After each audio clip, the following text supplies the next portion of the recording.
कालका गद्दीदा बोल सच्चे दरबार की जय। जयकारा मां मनसा देवी दा बोल सच्चे दरबार की जय।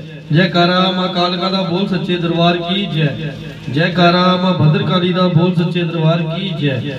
जयकारा मां पताल भैरवी दा बोल सच्चे दरबार की जय। देवी चरित्रों के पाठ का महात्म्य। गुरु ध्यान। मैं तीनों नेत्र वाली दुर्गा देवी का ध्यान करता हूँ।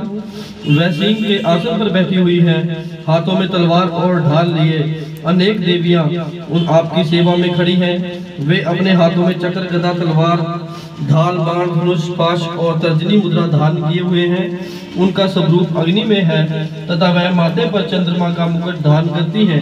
देवी कहने लगी, जो भी एकाग्रचित होकर इन स्तुतियों से मेरा सत्वन करेगा, रोज ध्यान करेगा, उसकी सारी बाधाएं मैं निश्चय ही दूर कर दूंगी। जो मधुकैटभ का नाश, महिषासुर तथा शुंभ निशुंभ के संहार का पाठ करेंगे, उनके घर में कभी भी दरिद्रता नहीं होगी। उन्हें शत्रुओं से, लुटेरों से, राजा से, शस्त्र से, अग्नि से तथा जल की राशि से कभी भी भय नहीं होगा।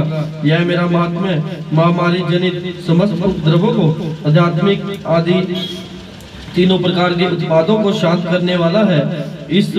जिस मंदिर में मेरे इन अध्यात्मों का प्रतिदिन पाठ होता है, किया जाता है, उस स्थान को मैं कभी नहीं छोड़ती। वहाँ सदा ही मेरे सन्निधान, मेरा पहरा बना रहता है।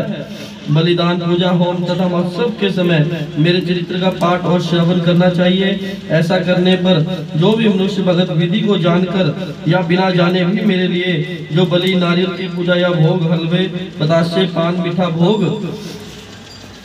कीर्तन, जागरण आदि करेंगे, उसे मैं बड़ी प्रसन्नता के साथ ग्रहण करूंगी। हर नवरात्रि में मेरी जो पूजा की जाती है, उस अवसर पर जो मेरे इन अध्यायों को पढ़ेगा या सुनेगा, वह मनुष्य मेरे प्रसाद से सब बाधाओं से मुक्त तथा धन एवं पुत्र से संपन्न होगा। इसमें तनिक भी संदेह नहीं है। मेरे यह अध्याय पढ़ने वाले भक्तों के शत्रु सदा ही नष्ट हो जाते हैं। उन्हें कल्याण की प्राप्ति होती है तथा उनका कुल आनंदित रहता है।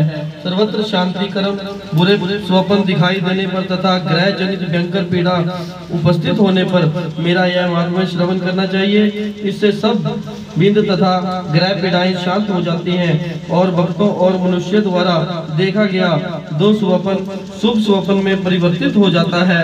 बाल ग्रहों से क्रांतित हुए बालकों के लिए यह महात्म्य शांति कारक है तथा मनुष्यों के संगठन में फूट होने पर यह अच्छी प्रकार की मित्रता कराने वाला होता है।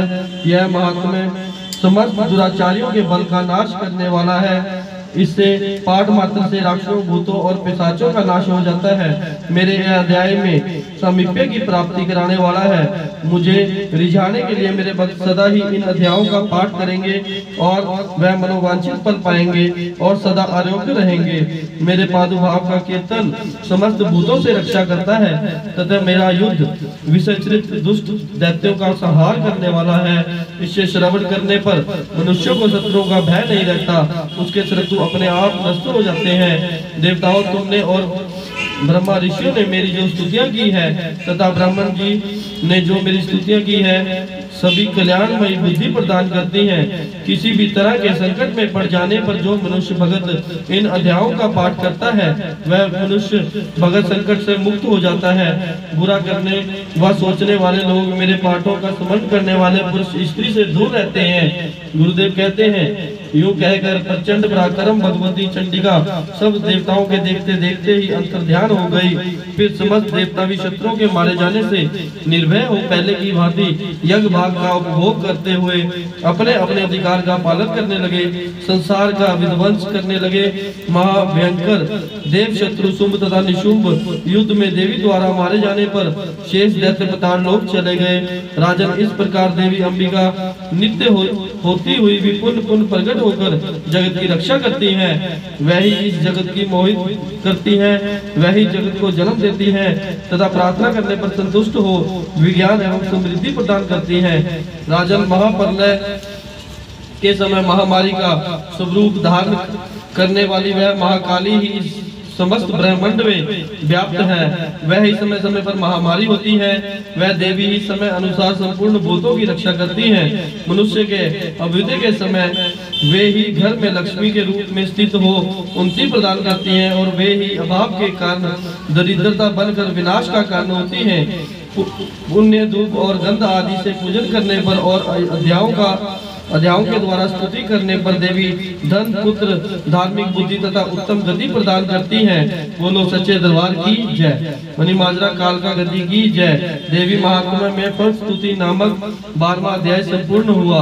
जयकारा मणिमाजरा कालका गति दा। बोल सच्चे दरबार की जय।